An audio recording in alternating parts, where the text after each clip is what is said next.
Hi friends, welcome to Sabina சமையல். இன்றைக்கி ஒரு ஸ்வீட் ரெசிபி தாங்க பார்க்க போகிறோம். நான் ரேஷன் பச்சரிசி தாங்க எடுத்திருக்கேன். நான் ஒரு டம்ளர் அரிசி எடுத்திருக்கேன். கொஞ்சமாக அதில் உப்பு போட்டு நல்லா இப்போ கழுவி எடுத்துக்கலாங்க. கழுவி எடுத்துகிட்டு நல்லா ஒரு 2 மணி நேரம் மட்டும் ஊற வச்சுட்டு எடுத்துக்கலாம். 2 மணி நேரம் ஊறினாவே போதுங்க. ஆனால் நம்ம கழுவிட்டு ஊற்றும் போது கொஞ்சம் சுடு தண்ணியாக ஊற்றினோம்னா அரிசி கொஞ்சம் சீக்கிரமாக ஊறிடும். பாருங்கள், இந்த அளவு ஊறிடுச்சு. நான் 2 மணி நேரம் தாங்க வச்சேன். இந்த அளவுக்கு நல்லா ஊறிடுச்சு பாருங்கள்.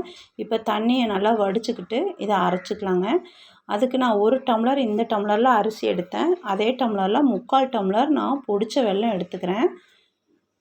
அப்புறம் இப்போ பாருங்கள், சின்ன ஜார் தான் எடுத்திருக்கேன். நான் அளவு எடுத்திருக்கனால சின்ன ஜார் மிக்ஸி ஜார் எடுத்திருக்கேங்க. அதுக்கு 3 பழம், எந்த பழமாக இருந்தாலும் பரவாயில்லைங்க. ஆனால் நல்லா பழுத்திருக்கணும்.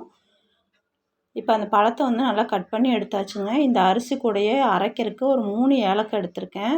ரொம்ப சூப்பராக இருக்குங்க. ஈவினிங் ஸ்நாக்ஸு குழந்தைங்களுக்கு இந்த மாதிரி செஞ்சு கொடுங்க, ரொம்ப விரும்பி சாப்பிடுவாங்க. இப்போ நான் 2 டைமாக இப்போ அரைச்சி எடுத்துக்கிட்டேங்க. கொஞ்சம் கொஞ்சமாக போட்டு 2 டைம் அரைச்சி எடுத்தாச்சு. இந்த பக்கம் பொடிச்ச வெல்லத்தை ஒரு பாத்திரத்தில் மாற்றிக்கிட்டேன். முழுகிற அளவுக்கு மட்டும் தண்ணி வச்சுக்கலாம். இப்போ தண்ணி வெள்ளை தண்ணியை நல்லா வடிகட்டி எடுத்தாச்சு. அடுத்ததாக இப்போ நம்ம அரைச்சிருக்கோம் இல்லைங்களா, இப்போ நான் கொஞ்சமாக சாதம் எடுத்திருக்கேங்க. இது கொஞ்சம் நல்லா சாஃப்ட்னஸ் கொடுக்கும். அதுக்கு வேணும் நம்ம சோடா உப்பெல்லாம் எதுவும் கலக்க போகிறது கிடையாது. இப்போ இருக்கிறத அப்படியே அரைச்சி ஊற்ற போகிறோம்.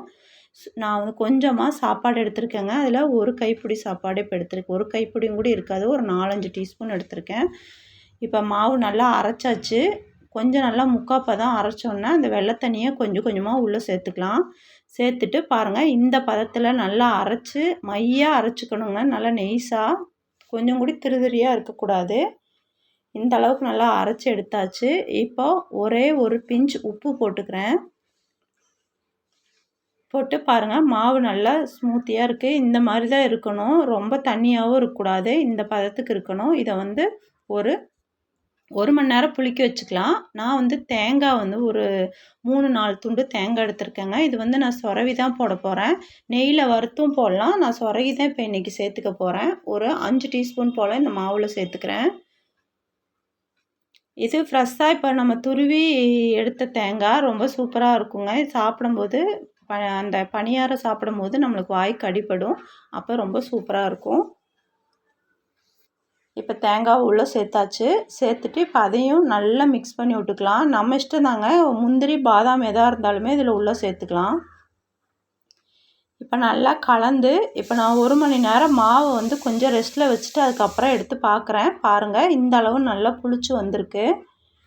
இப்போ ஒரு பணியாரக்கல் வச்சாச்சுங்க. வச்சுட்டு கொஞ்சமாக 1/4 ஸ்பூன் அதில் நெய் நான் சேர்த்துருக்கேன். நெய் தேங்காய் நெய்யில் செய்யலாங்க, ரொம்ப சூப்பராக இருக்கும். இப்போ நெய் ஊற்றி நல்லா கொஞ்சம் சூடு ஆகிறதுக்கு மட்டும் வச்சாச்சுங்க. இப்போ நல்லா சூடாயிருச்சு. இப்போ நம்ம பணியார சட்டியில் நம்ம கொஞ்சம் கொஞ்சமாக நம்ம மாவு எடுத்து ஊற்றிக்க வேண்டியதான். நான் எடுத்திருக்க அரிசிக்கு எனக்கு 3 அடசல் போல் வந்ததுங்க. இது ரொம்ப சாஃப்டாக இருக்கும், நல்லா பஞ்சு மாதிரி இருக்குங்க. இப்போ நல்லா கல் காஞ்சிருச்சு பாருங்கள். கொஞ்சம் கொஞ்சமாக இப்போ எடுத்து ஊற்றிக்கலாம். ஊற்றிட்டு சிம்மில் வச்சு நல்லா வேக வச்சு எடுத்துக்கலாங்க. நல்லா பொன்னிறமாக வரும் பாருங்கள், அந்த ஸ்டேஜில் மாற்றி விட்டுக்கலாம். இப்போ ஒரு மூடி போட்டு வச்சாச்சு.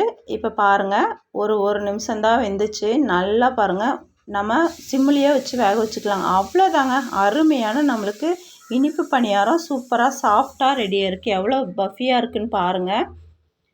நல்லா பஞ்சு மாதிரி இருக்குங்க. சாப்பிட்றக்கும் ரொம்ப சூப்பராக இருக்குங்க. யாருனாலும் சாப்பிட்லாம். நீங்களும் இதே மாதிரி ட்ரை பண்ணி பார்த்துட்டு எப்படி இருந்துச்சுன்னு எனக்கு சொல்லுங்கள். அவ்வளோதாங்க இந்த வீடியோ.